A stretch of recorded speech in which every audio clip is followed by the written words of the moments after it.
ये फील्ड में एसी के फील्ड में कब से हैं? मैं एसी के फील्ड में 5 साल से मैं 9th क्लास में था। अच्छा। तो उस टाइम पे मेरा पढ़ाई में मन तो लगता नहीं था। तो घर वालों को देते कुछ काम करो या पढ़ाई नहीं करनी। तो फिर भी मैं छुट्टियों में काम करने आया था दिल्ली के अंदर। अच्छा जी। तो मैंने 5 साल हो चुके थे, 6 साल चल रहा है। अच्छा। तो आपने इसके पहले कुछ एसी का फॉर्मल कोर्स ऐसा नहीं किया? नहीं, डायरेक्ट मैंने सर्विस सेंटर है। अच्छा, तो सीखा कहाँ से आपने? मैंने सुपरवाइजर से।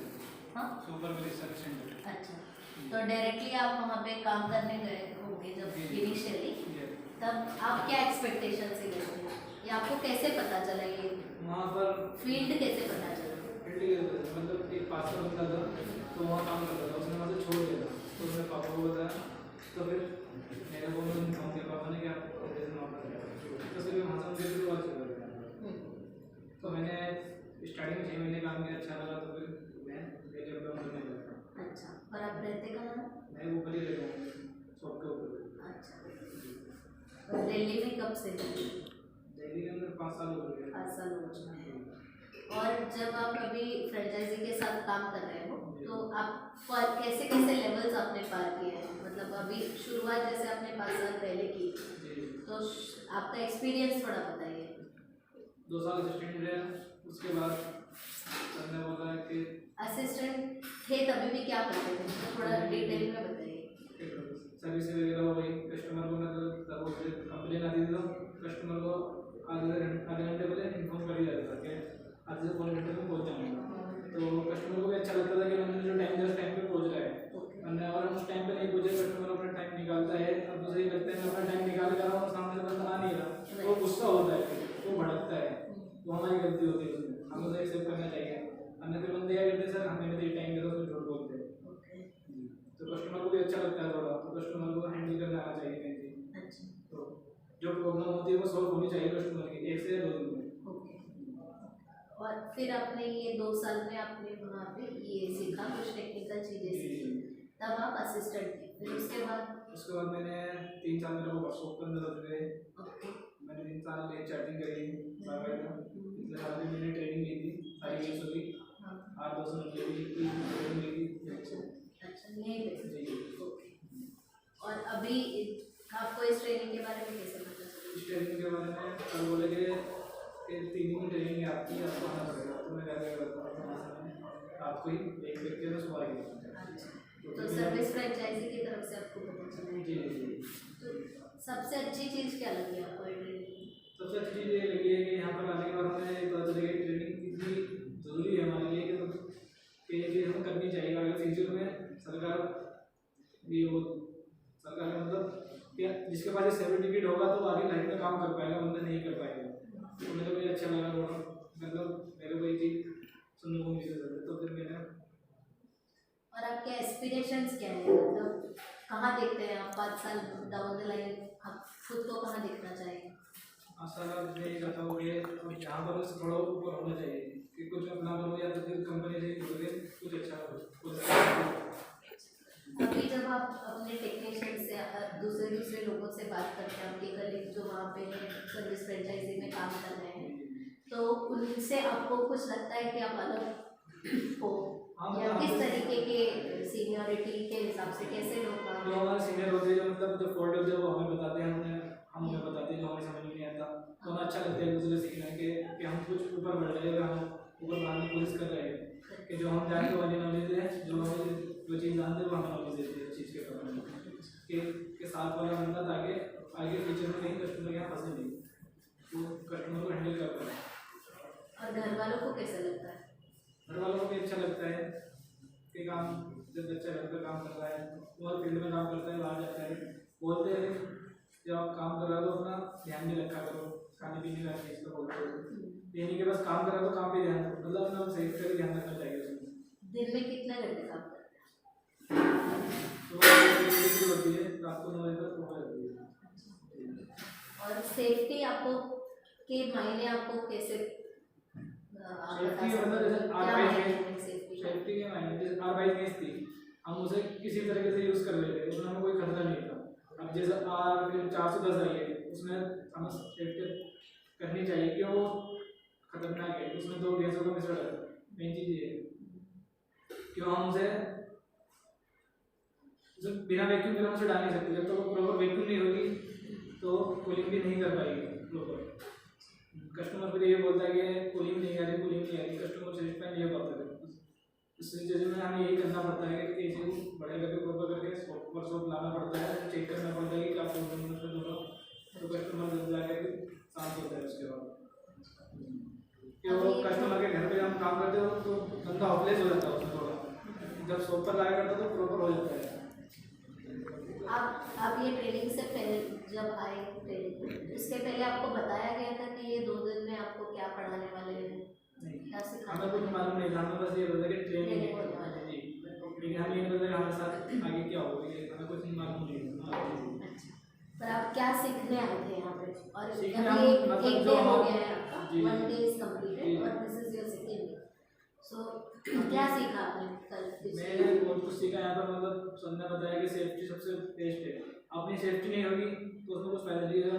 आजकल लड़के होते 4 दिन पैसे लगाते तो लटक के कर ले सकते हैं ना, उसमें बेल्ट होते नहीं कुछ। और हम सेफ्टी नहीं लेंगे, जरा सा पैर फिसले तो नीचे जाएगा, किसका नुकसान है?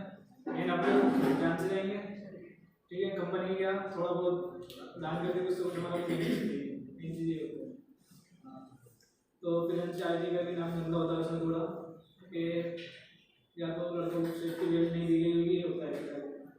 जब सर्विस फ्रेंचाइजी के साथ आप काम करते हो तब उनके कुछ आपको रूल्स हैं या ऐसे बताए गए? रोल बताए जाते हैं कि सबसे पहले अपनी सेफ्टी होती है, तो प्रॉपर मतलब सामान भी देते हैं, लेकिन लड़के क्या होते हैं तो थोड़ा नेचर को होता है ना कि उस चीज़ को करते नहीं, मेन चीज़ ये होता है। Anything technical if you want to ask? ये बताओ, कल गैसों के बारे में तुमने जाना ना, तो R32 में वैक्यूम करना क्यों जरूरी है और R410 गैस जो है उसको टॉप अप क्यों नहीं कर सकते? रीजन क्या है, टॉप अप हम क्यों नहीं कर सकते R410?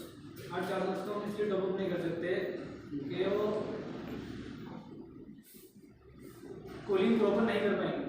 अगर उसमें हम टॉपअप उसमें कर भी नहीं सकते, अगर उसमें हम टॉपअप कर भी देंगे तो उसमें तो 2 गैसों का मिश्रण है ना, वो कम बढ़ती हो सकता है कि हमें ये नहीं पता कि इसमें कौन सी ज़्यादा जा रही है कौन सी कम जा रही है, तो हमें उसे प्रॉपर निकालनी पड़ती है। मेन चीज़ उसमें टॉपअप नहीं हो सकती कि जो पूरी को निकालते हैं उसको वैक्यूम करना पड़ता है प्रॉपर, फिर उसे डालनी पड़ती है। अच्छा, और आने वाली गैस कौन से केमिकल्स की होगी जो आने वाली इन फ्यूचर एसीज में गैस जो आने वाली है? अभी तो R410 और R32 का डील कर रहे हैं, उसके बाद इन फ्यूचर कौन सी गैस है जो आएगी 2-3 साल बाद? आने वाले फ्यूचर में R290 ही आएगी। उसके बाद उसमें रीजन क्या है R290 का? हम इन फर्दर जो है एसीज जो आएंगी वो R290 आएगी, क्यों आएंगी, क्या रीजन है उसको लाने का? उसमें हमारा कोई नुकसान भी नहीं है, वातावरण में भी उसमें कोई नुकसान नहीं है, वो ना तो जलिस मिल है वो, और उससे हमारा उससे बहुत बेनिफिट है ना।